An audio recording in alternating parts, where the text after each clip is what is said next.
வணக்கம் viewers, Kumari special சேனலுக்கு உங்களை அன்புடன் வரவேற்கிறோம். இன்னைக்கு கேரட் சட்னி எப்படி செய்கிறது அப்படிங்கிறத புஷ்பா அம்மா சொல்லுவாங்க. வாங்க வீடியோக்குள்ளே போகலாம். வணக்கம்.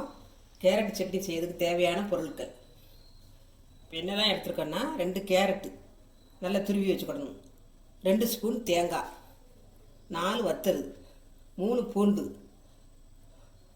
கொஞ்சம் அரை நெல்லிக்காய் வீதம் கொஞ்சம் புளி, அப்புறம் கொஞ்சம் மல்லி இலை, அரை தக்காளி, கொஞ்சம் கருவேப்பிலை, கொஞ்சம் காயம், 1/4 டீஸ்பூன் காயம், தேவையான உப்பு, தாளிக்கிறதுக்கு கடுகு, எண்ணெய், கொஞ்சம் உளுத்தம் பருப்பு.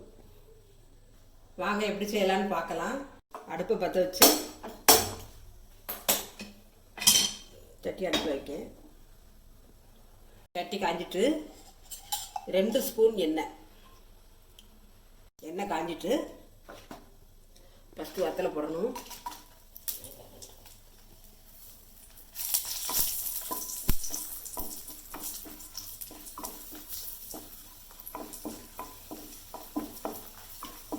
வத்தல் கொஞ்சம் அந்த நிறம் கொஞ்சம் மாறினா தான் அந்த சட்னியோட வாசம் நல்லா இருக்கும். மாறிட்டு அப்புறம் தக்காளி போடணும், அப்புறம் பூண்டு, புளி, காயம்,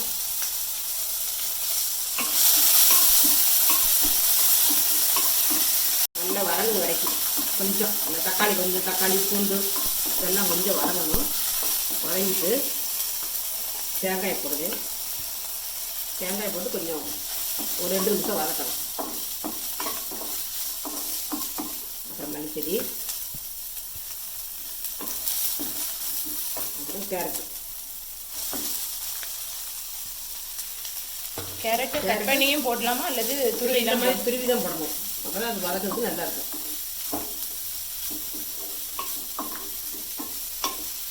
அது எவ்வளோ நேரம் வதங்கணும்? இது ஒரு 5 நிமிஷம் வதங்கணும். கொஞ்சம் வதங்கினதும் உப்பு போட்டு வதக்கணும், தேவையான உப்பு. நல்லா அந்த கலரெல்லாம் ரெட் கலர்லாம் மாறணும். மாறி அது வரைக்கும் கொஞ்சம் அந்த ஈரத்துக்கு போகணும். ஈரத்துக்கு போன பிறகு நம்ம சட்னி கரைச்சி நல்லா இருக்கும், அந்த வாசமானது நல்லா இருக்கும். நல்லா வதங்கிடுச்சு. இந்த மாதிரி பிறுபிறுன்னு இருக்கணும். நல்லா வதங்கிடுச்சு. அடுப்பு ஆஃப் பண்ணிட்டு இறக்கி வைக்க, சூடு ஆறின பிறகு அரைக்கலாம். கேரட் நல்லா ஆறிட்டு மிக்சி ஜாரில் போட்டு அரைக்கலாம். தண்ணி ஊற்றணுமா? தண்ணி ஊற்றி அரைக்கணும். கொஞ்சமாக தண்ணி ஊற்றி அரைக்கணும்.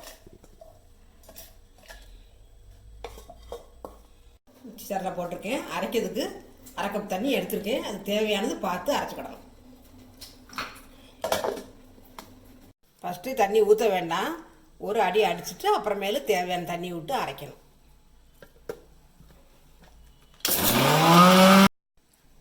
கொஞ்சம் தண்ணி விட்டு அரைக்கணும்.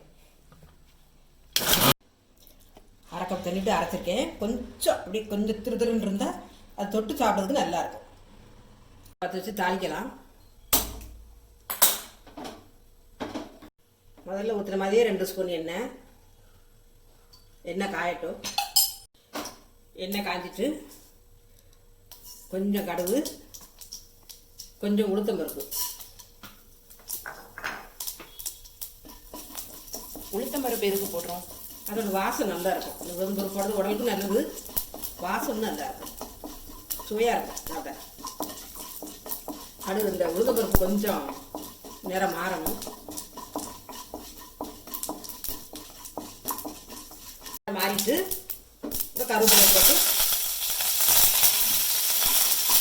வச்சுட்டு அரைச்சிட்டு சட்னியை சட்னியில் ஊற்றலாம்.